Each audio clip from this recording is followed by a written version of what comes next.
Friends ரெகடி கேசி serial இன்றைக்கி எபிசோடில் வரக்கூடிய சுவாரஸ்யமான சீன்ஸ் பற்றி பார்க்கலாம். ரோகிணியோட ஃப்ராடு மாமா இப்போது வித்யாவுக்கு கறி கொண்டு வந்து கொடுக்குறாரு. எதுக்கே வந்திருக்கிறோம், நீங்கள் வரக்கூடாதுன்னு சொல்லியிருக்கிறேன்ல அப்படின்னு வித்யா திட்டுறாங்க.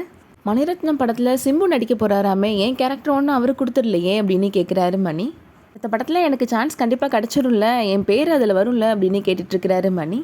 மாட்டிக்கிட்டா டிவி நியூஸ் எல்லாத்துலேயும் கண்டிப்பாக வந்துடுவேன் அப்படின்னு சொல்கிறாங்க வித்யா.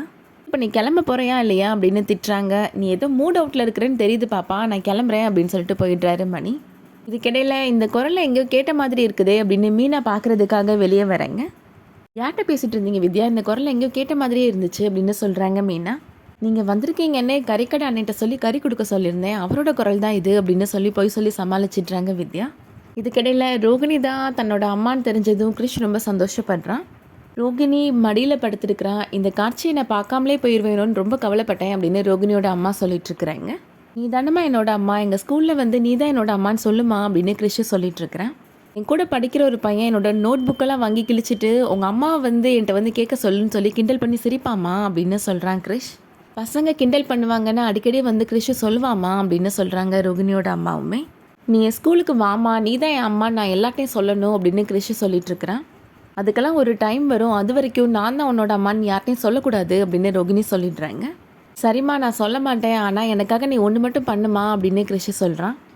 நாளைக்கு எனக்கு கட்டை பிரிக்கிறப்ப என்னால் பார்க்க முடியும்ல, அப்போ நான் உன்னதாம்மா பார்க்கணும் அப்படின்னு சொல்கிறான் கிருஷ். நீ தான் என் அம்மான்னு தெரிஞ்சது எனக்கு உன்னை பார்க்கணுன்னு ஆசையாக இருக்குமா அப்படின்னு சொல்லிட்டுருக்கிறான். கண்டிப்பாக நாளைக்கு உனக்கு கட்டு பிரிக்கும் போது நான் இருப்பேன் கிருஷ் அப்படின்னு சொல்லிடுறாங்க ரோகிணி. ரோகிணியோட அம்மா ரோகிணிகிட்ட சொல்கிறாங்க, சீக்கிரம் கிளம்புமா, வித்யாவால் ரொம்ப நேரம்லாம் மீனாவை பிடிச்சி வச்சுட்ருக்க முடியாதுமா அப்படின்னு சொல்லிட்டுருக்குறாங்க. முத்துவும் மீனா வந்துடட்டுமா, ஒரு வார்த்தை சொல்லிட்டு போகிறேன் அப்படின்னு சொல்கிறாங்க ரோகிணியோட அம்மா. எல்லாம் ஒன்றும் தேவையில்லைம்மா, எல்லோரும் வரதுக்குள்ளே கிளம்புமா அப்படின்னு அவசரப்படுத்தி கிளப்பிட்டுருக்குறாங்க. எல்லோரும் வீட்டை விட்டு வெளியில் போகிறதுக்கு முன்னாடியே கரெக்டாக முத்து இப்போ அங்கே வந்துடுறாரு. அவங்களோட பேக் எல்லாத்தையும் கொண்டு போய் ரோகிணியோட அம்மா ரூமில் வச்சிடுறாங்க. எதுவும் நடக்காத மாதிரி இருந்துருமா அப்படின்னு சொல்லிடுறாங்க. முத்து இப்போது கிருஷிக்காக சாப்பிட்றதுக்காக ஹோட்டல்லேருந்து சாப்பாடு வாங்கிட்டு வந்திருக்கிறாரு. மீனா தான் சமைச்சு வச்சுட்டு போயிருக்காளப்பா அப்படின்னு கேட்குறாங்க ரோகிணியோட அம்மா. அதனால் என்ன, இந்த ஹோட்டலில் சாப்பாடு ரொம்ப நல்லா இருக்குமா அப்படின்னு முத்து சொல்கிறாரு. என்ன பார்லர் அம்மா நீ இங்கே நின்றுட்டுருக்குற அப்படின்னு கேட்குறாரு முத்து. இங்கே நிற்கக்கூடாதுன்னு ஏதாவது போர்டு இருக்கா என்ன அப்படின்னு கேட்குறாங்க ரோகிணி. வர வர நீ என்ன மாதிரியே பேச ஆரம்பிச்சிட்ட அப்படின்னு சொல்கிறாரு முத்து.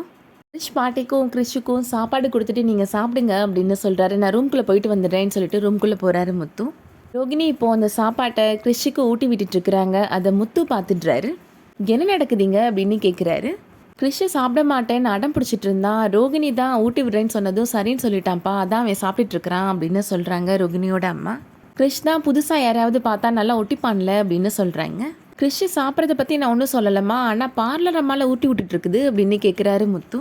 பார்க்குறதுக்கு ஆள் கரடு முரடாக இருந்தாலும் மனசுக்குள்ளே இப்படி ஒரு பாசமான அவதாரம் இருக்குதா அப்படின்னு கேட்குறாரு முத்து. மனுஷங்களில் புரிஞ்சிக்கவே முடியலை, கல்லுக்குள் ஈரம் மண்ணுக்குள் வைரம் மாதிரி இந்த மாதிரி அன்பாவும் நீ இருப்பியா அப்படின்னு கேட்குறாரு முத்து. உங்களுக்கு வேலை இருந்தால் கிளம்புங்க தம்பி அப்படின்னு சொல்லிட்டு இருக்கிறாங்க ரோகிணியோட அம்மா. இல்லைம்மா இன்னைக்கு பெருசாக சவாரி எதுவும் இல்லை, நான் இன்னைக்கு ஃபுல்லாக கிறிஷ் கூட தான் விளையாட போகிறேன் அப்படின்னு சொல்கிறாரு முத்து. இதுக்கிடையில் இப்போது மீனாவுமே வீட்டுக்கு வந்துடுறாங்க. என்ன சவுண்டு பாட்டு வீட்டில் இவ்வளோ நேரம் இருந்துட்டு வர அப்படின்னு கேட்குறாரு முத்து. வித்யா உண்மையிலேயே ரொம்ப நல்லவங்களாக இருக்கிறாங்க, நாங்கள் 2 பேரும் பேசிகிட்டு இருந்ததில் நேரம் போனதே தெரியலை அப்படின்னு சொல்கிறாங்க மீனா. நான் வரேன்னு எனக்காக கறிலாம் வாங்கி கொடுத்தாங்க, நாங்கள் சமைச்சு சாப்பிட்டுட்டு வர லேட் ஆயிடுச்சு அப்படின்னு சொல்கிறாங்க மீனா. மீனாவுக்கு விருந்து வச்சா அனுப்பியிருக்கிறாவ அப்படின்னு ரோகிணி மனசில் நினைக்கிறாங்க. இன்றைக்கி ஒரு விஷயம் நடந்துச்சு மீனா அப்படின்னு முத்து சொல்கிறாரு. கிறிஷுக்கு இன்றைக்கி யார் சாப்பாடு ஊட்டி விட்டாங்கன்னு தெரியுமா அப்படின்னு முத்து கேட்குறாரு. நீங்களா அப்படின்னு கேட்குறாங்க மீனா. இல்லை மீனா, அங்கே தான் ஒரு ட்விஸ்ட் இருக்குது, பார்லர் அம்மா தான் கிறிஷுக்கு ஊட்டி விட்டாங்க அப்படின்னு சொல்கிறாரு முத்து. எனக்கு ரொம்ப ஆச்சரியமாக இருந்துச்சு அப்படின்னு முத்து சொல்கிறாரு. இதில் ஆச்சரியப்படுறதுக்கு என்னங்க இருக்குது, எல்லா பொண்ணுக்குள்ளேயும் தாய்மைன்ற உணர்வு இருக்கும் அப்படின்னு சொல்கிறாங்க மீனா. அதனால தான் ரோகிணியும் பாசமாக இருக்கிறாங்க அப்படின்னு சொல்கிறாங்க. அம்மா தாயே உன்ன மாதிரிலாம் எனக்கு யோசிக்க தெரியாதுமா அப்படின்னு சொல்கிறாரு முத்து.